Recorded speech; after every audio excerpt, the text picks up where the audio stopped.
After some time, the sage Maitreya arrived at Hastinapura and was warmly welcomed by Dhritarashtra.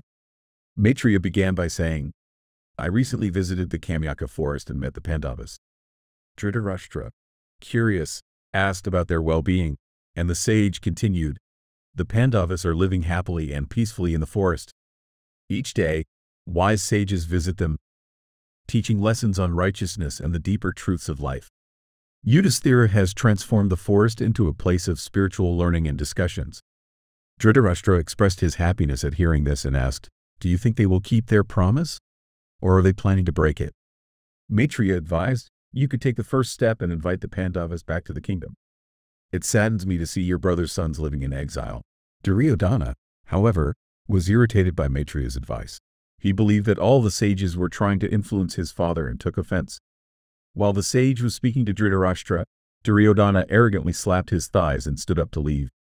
Angered by Duryodhana's disrespect, Maitreya cursed him, saying, "Because of your arrogance, one day your thighs will be broken on the battlefield, and you will die at the hands of Bhima."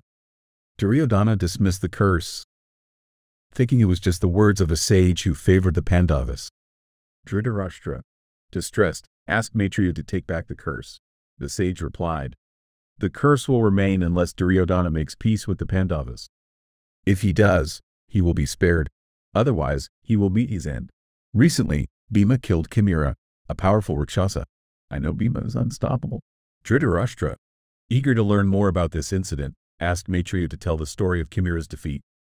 But the sage, still upset, replied, "Vidura knows the details, ask him," and left the court.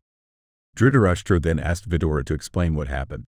Vidura narrated how the Pandavas, after traveling for 3 days, encountered Kimura one night as they neared the Kamyaka forest.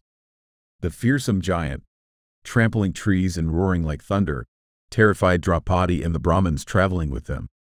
Dhammawa, the priest, began chanting sacred hymns, while Yudhisthira calmly introduced himself and his brothers.